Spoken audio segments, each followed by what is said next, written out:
தருமபுரி வட்டார உணவு பாதுகாப்பு அலுவலருக்கு பணி ஓய்வு பாராட்டு விழா நடந்தது.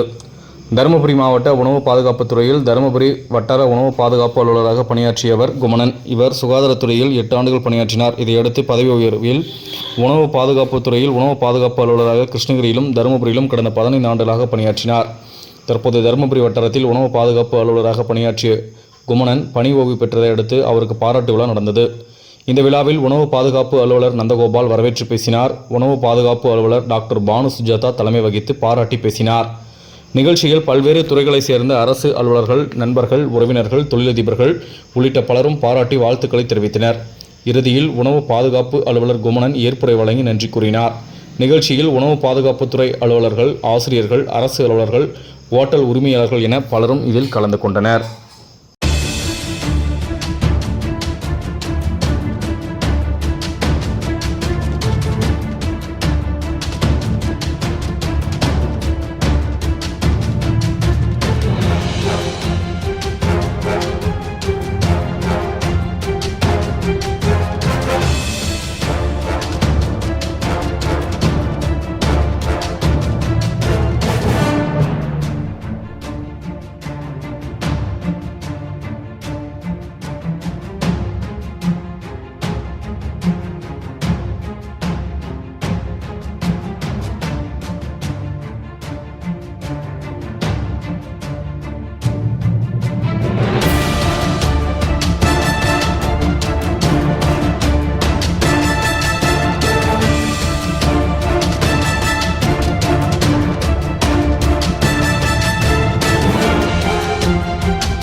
தான் சார் நீங்க ரிட்டையர்மெண்ட் ஆக போறீங்க அப்படின்னு சொன்னாங்க.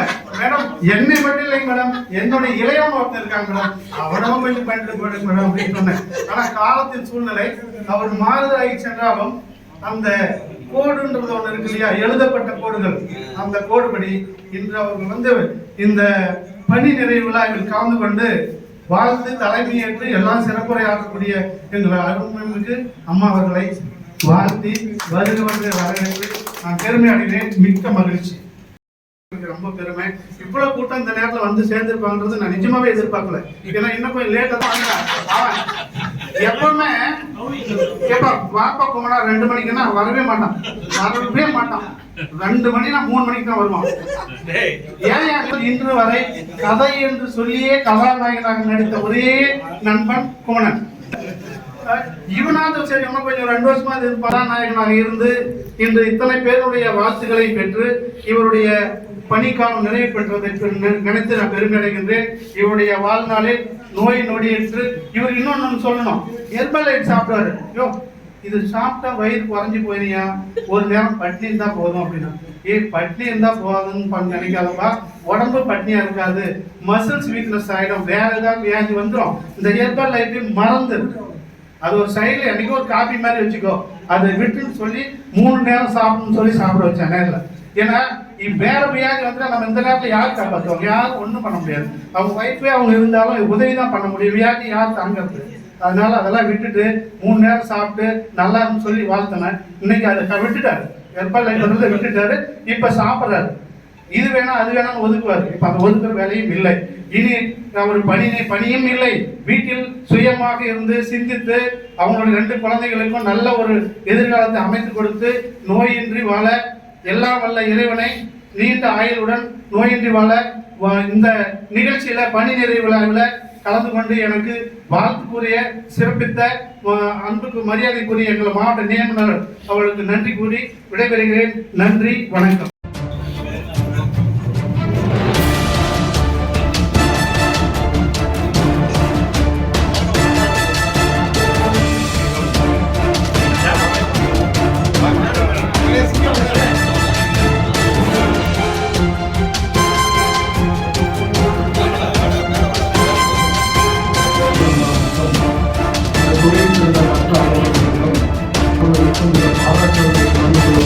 அனைவருக்கும் வணக்கத்தை தெரிவித்துக் கொள்கிறேன்.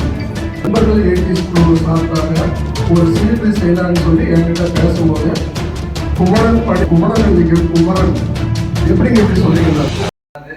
பல்வேறு பணிகள் அவர் உடல்நிலைகளும் கருத்தில் கொண்டு நல்லா செய்வாரு.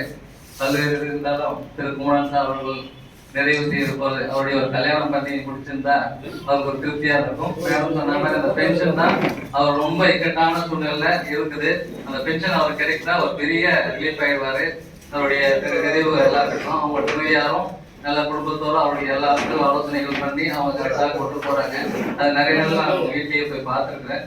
அதை இன்னைக்கு வந்து அந்த மாணவர்கள் அந்த செல்வங்கள் மற்றும் வீடு எல்லாம் குடும்பத்தோட இனி வந்து நாளைக்கு வந்து அந்த டென்ஷன் இல்லாம இருக்கும். அவர் பாத்தீங்கன்னா 5 மணிக்கு ப்ரோக்ராம், நான் கூட வந்து பாத்தீங்கன்னா குடியரசு விழா எல்லாம் ஃபங்க்ஷன் எல்லாம் பண்ணா 5 மணிக்கு இல்லைன்னா இவர் பாத்தீங்கன்னா 4 மணிக்கு அங்க இருப்பாரு. வேலையில வந்து எந்த சுணக்கமே கண்டு மாட்டாரு. ஜேகேடிசியா எடுத்துட்டா கூட செய்யாமலாம் இருக்க மாட்டாரு. தைரியமா போயிடுவாரு. இப்போ கோர்ட்டுக்கு போறேன்னா எல்லா இடத்தையும் நீங்க இவ்வளவு பேர் நட்பு ஓட்டும்போது எனக்கே பெருமையா இருக்குது. நாங்களாம் இவ்வளவு நட்பு ஓட்டுறதெல்லாம் நாங்க பார்த்ததே இல்லை. ஏதாவது ஒரு கோர்ட்ல ஒரு கேஸ் பண்ணி யாராவது ஒரு ஏபிபி பாக்கனா அதெல்லாம் தெரிஞ்சுக்கிற உடனே போன் பண்ணி ஒருத்தர்கள் பேசி நீ போங்க அங்க கொடுத்துருவாங்க. மெட்ராஸ் போற ஒரு கோர்ட்ல யாரும் தெரியாது, போய் நான் சொல்ற ஒரு இடத்துல நீ அங்க போய் பார்த்துட்டா உடனே உனக்கு எல்லா வேலையும் நடக்கும்னா அந்த மாதிரி ஒரு நட்பு வட்டத்தை தருமபுரியில நிறைய வச்சிருக்கிறாரு. அந்த அது வந்து அவருக்கு பாராட்ட வேண்டிய விஷயம். அதுவும் நல்ல விதமா தான் அவரை பத்தி சொல்றாங்க. எந்த விதமான எதுவும் கெடுதலோ கெட்ட விதமும் சொன்னதில்லை. அந்த விதத்துல அவர் வந்து நண்பா நல்லா இருக்கிறாரு. இந்த பணியில இருந்து விலகிறது எனக்கு ஒரு பெரிய வருத்தம். இப்போ வந்து பாத்தீங்கன்னா தருமபுரியில மொத்தம் 3 பேர் தான் இதோட வேலை செஞ்சு ஒரு 3 பேர் வந்துட்டாங்க. கொஞ்சம் குறைஞ்சதுன்னு பார்த்தா ஒவ்வொருத்தரா போயிட்டு இப்ப நான் ஒருத்தருக்கான 3 பேர் தான். நாளைக்கு நேற்று கவுன்சிலிங் நடந்தது. ஒரு 2 பேராவது வந்திருந்தா நம்மளுக்கு பலு குறையும்னு பார்த்தா யாருமே தருமபுரியில் போற 7 பேர் இருக்கிறதுல 4 பேர் தான் அதே பணி சுமை தான். இனிமேல் அந்த பணி சுமை அவர் வந்து விலகிட்டாரு. அந்த பணி சுமை எல்லாம் எனக்கு ஒரு பை உடஞ்ச மாதிரி இருக்குது. அதாவது பேசுறது என்னதான் அவர்களும் கம்மியா இருந்தாலும் அவர் இருக்கும்போது எனக்கு ஒரு தைரியம். மாவட்ட மலேரியா எல்லாம் இருந்தாங்கன்னா இந்த ஹெல்த் டிபார்ட்மெண்ட் அது ஒரு காலகட்டம். ஒவ்வொரு பிஹெச்லயும் 10 பேர் இருப்பாங்க. எல்லாரும் லீவ் எடுத்தாங்க. லீவ் கூட இருக்க முடியாத சூழ்நிலையில பல இதெல்லாம் போறோம். அதுக்கு எங்க மாவட்ட நிறுவனர் வந்து உறுதுணையா இருந்து எங்களை வந்து வழிநடத்தி இந்த டிபார்ட்மெண்ட்ல தருமபுரி வந்து 38 மாவட்டம் தான் கூட தருமபுரி தனியா தெரிவிக்கிறதுக்கு ஒரு 6 வருஷமா இருந்தாங்க.